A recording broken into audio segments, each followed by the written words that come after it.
सवाल इस बात को लेकर उठ रहा है कि प्रधानमंत्री थे तो झारखंड में, लेकिन संदेश वो कहीं और दे रहे थे।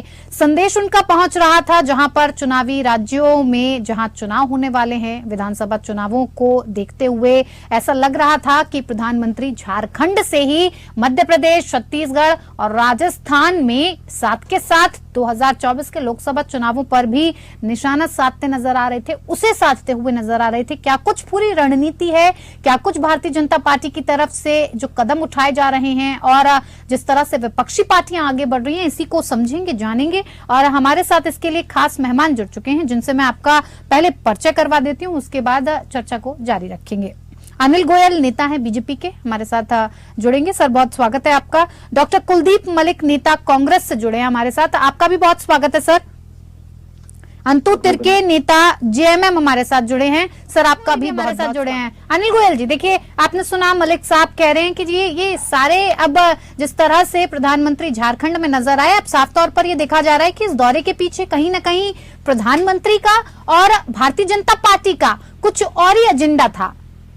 किसी तरह से लुभावने वादे देकर आदिवासियों को साधने की कोशिश की गई, क्योंकि विधानसभा चुनाव होने वाले हैं और ऐसे में एमपी हो, राजस्थान हो या फिर छत्तीसगढ़ हो, यहाँ पर आदिवासियों का जो वोट बैंक है वो काफी निर्णायक भूमिका में रहता है। मेरा ये कहना है कि हर चीज को ये सोचते हैं कि वोटों के हिसाब से देखें, हर चीज को चुनाव के हिसाब से देखें। आप ये बताएं, माननीय द्रौपदी मुर्मू जी जो आदिवासी महिला थी, उनको जब हमने प्रकाश पद का उम्मीदवार बनाया और इनके दिमाग में आदिवासी वोट होती तो उनको सर्वसम्मति से क्यों नहीं चुनने दिया?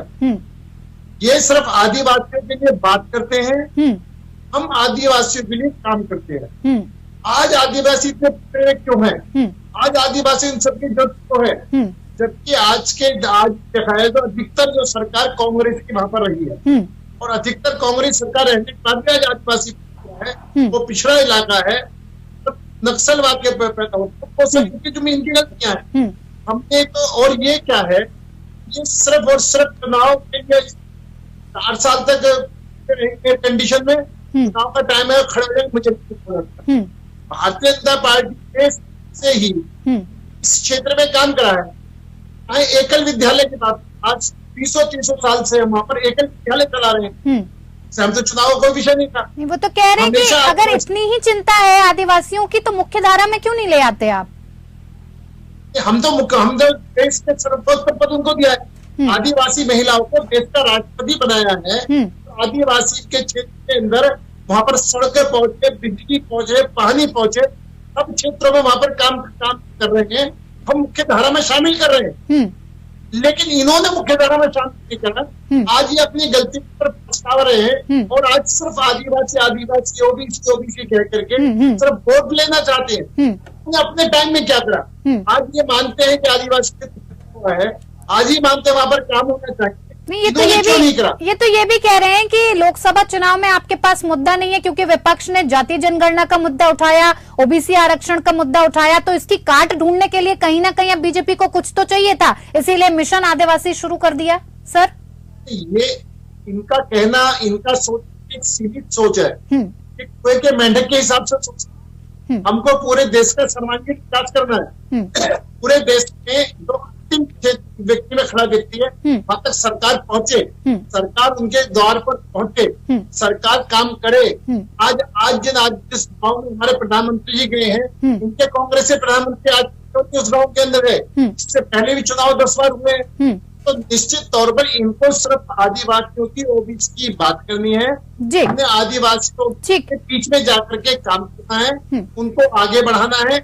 ये तो पच नहीं रहा है, ठीक तरह तरह के आरोप लगाते हैं। कहना चाहता हूँ, राजीव गांधी जी मंच पर कहते हैं कि ये आपके बच्चों को अंग्रेजी पढ़ाना नहीं चाहते। राजीव गांधी जी कहाँ पढ़े?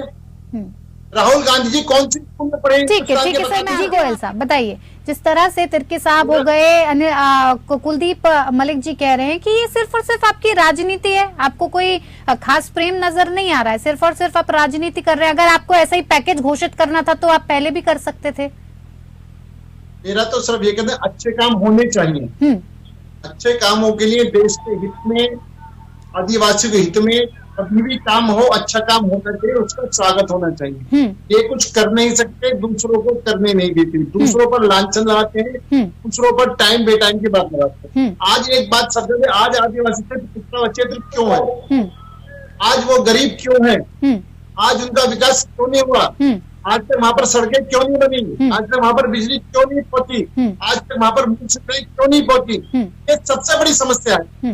हर बात को चुनाव कह करके और बैठ करके बात करेंगे, उससे कभी बात नहीं आई। भगवान ईश्वर का दिन है, इनको मनाने से किसने रोका, वहां पर ये क्यों नहीं गए, क्यों नहीं उन्होंने बनाया। कांग्रेस के नायकों ने तो मेरा निश्चित है कि आज अगर भारतीय जनता पार्टी क्षेत्र में काम कर रही है, उनके विकास की बात कर रही है, उनके विकास के लिए काम कर रही है, और जितने भी महापुरुष हैं सबको सम्मान दे रही है, तो निश्चित तौर पर इन सबके पैरों पे मिट्टी घिसर के इनका वोट बैंक जो है सच्चा दिखाई दे रहा है।